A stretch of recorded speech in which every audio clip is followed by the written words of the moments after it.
Good morning, everyone. This is Senko Weezar with breathoflifeyoga.org, bringing you our love letter or our newsletter, Deep Calls to Deep. And this year we're going through the 52 Hebrew words that every Christian should know, written by Dave Adamson.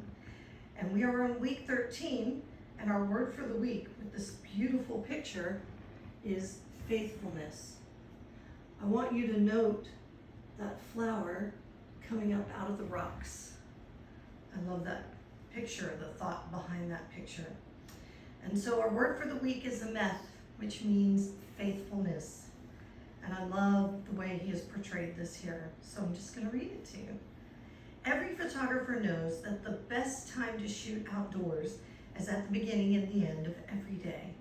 We refer to this time as the golden hour because this is when everything has a soft light and an amazing glow.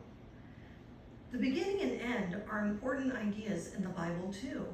In the book of Revelation, Jesus refers to himself as the Alpha and the Omega, the beginning and the end. This is in Revelation 22:13. I've always understood this to mean that Jesus has always existed and will always exist. But there could be another meaning here that's pretty cool. It's that God is faithful and trustworthy. The Hebrew word for faithfulness is Emeth, which is spelled Aleph, the first letter of the Hebrew alphabet, and the Hebrew letter Mem, which is the 14th and middle letter of the Hebrew alphabet, and Tav, the last letter of the Hebrew alphabet. So this word Emeth means faithful, trustworthy, sure, and consistent. Its meaning is even reflected in the way its three root letters are anchored in the beginning, the middle, and the end of the alphabet. In the Bible, Emeth is a characteristic of God and his word. God also wants us to have this quality of trustworthiness and faithfulness. So, in this one sentence in the book of Revelation, Jesus is described as the most sure thing there is, because he is the beginning and the end, faithful from start to finish and in every day in between. And I want to encourage you, one of the things I love to do is when I'm studying a word in the Bible is, if I want to do just the New Testament or the Old Testament or the whole thing, is find all the places where he references the word faithful and find those verses from beginning to end. You don't have to read the whole chapter, but just reading and exploring and finding out what he says about faithfulness just gives you this beautiful, well thought out picture rather than encapsulating it into one small meaning that we've created ourselves.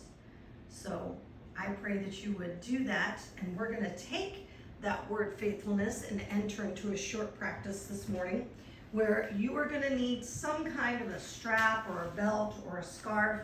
It can be stretchy or not, it's not going to make any difference. But I've chosen a practice that for some people is a little uncomfortable, but it would still be easy to get into. So the reason I chose one that's a little uncomfortable is because you have to be faithful to practice. Even when things are uncomfortable, you have to be faithful to what you've committed to, even when things become, again, difficult or uncomfortable. So we're going to start by lying on our backs. And I have a blanket here only because I don't have a sandbag. If I could get a sandbag, it would be better, but we'll start with this. So you're going to lie on your back. And I want you to make sure that you feel evenly weighted while you're on the floor.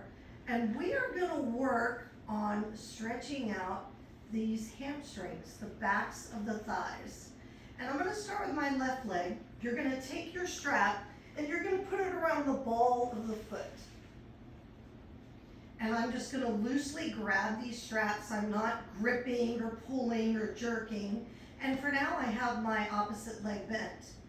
And every once in a while, I like to lift and lower those hips to make sure they feel level. And then I'm going to take my blanket just for the weight, and I'm going to lay it across my hips.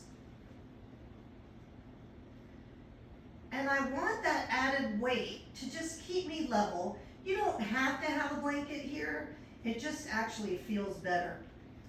And maybe your hamstring's too tight to have a straight leg. That's totally fine. What we're gonna try to do is just coax that hamstring open. Maybe your leg's even out to here, that's fine too. But try to bring your knee in as close as you can. Push the sole of the foot towards the ceiling. And you're just gonna gently try to stretch your leg towards your head. If it gets intense, you can always back off, or you can just continue to bend and straighten. I don't want you to go past the resistance. Your nervous system has locked in and told you how far your leg can go. But with some slow, deep breaths and a little bit of coaxing, a lot of times your body will neurologically release. So you're just gonna pull this as close as you can. I want you to kind of think splits here. We're not really gonna split, but I want you to imagine the possibility.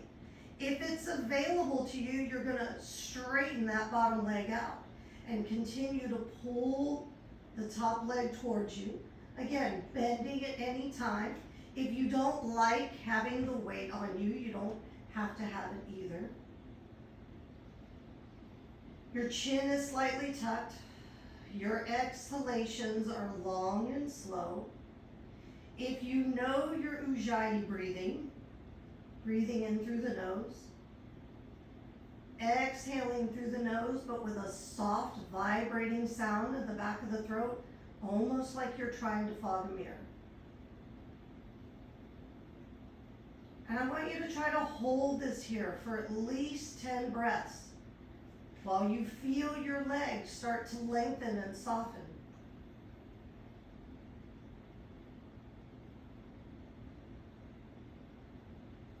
Faithfully holding this pose.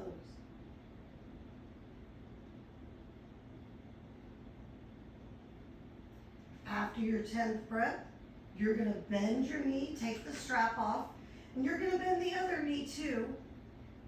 Take a moment to realign those hips, maybe even rock your knees from side to side, and observe any difference you may feel between your left and your right leg. And then let's do the same thing on the other side. Put that strap around the ball of your foot. You're gonna extend that leg as long and straight as you can. Maybe even play with the ankle to free it up. Gently tug that leg as close to you as you can, bending and straightening anytime you need to.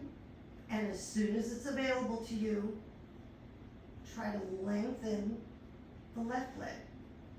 And gently pull and breathe and soften. And remind yourself of the rewards of faithfulness.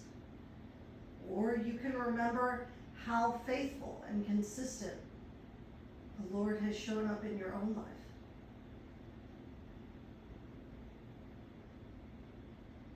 Just breathe. Go ahead and hold this pose for at least 10 breaths.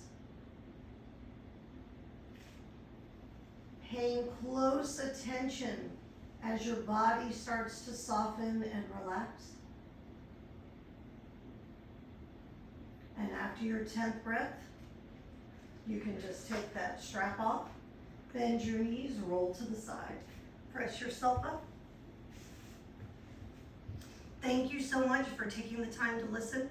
I would love any feedback that you have, either of poses you'd like to see or anything else that you're interested in the areas of mobility or yoga or wellness or aging. And I do want to say I have a couple of these t-shirts available. So if you're interested, just reply back to the email and I'll let you know what sizes are available. It says, "Be brave, stretch yourself." And I encourage you to do that today. So as always, I pray that God's peace and His power and His presence would be with you. Shalom.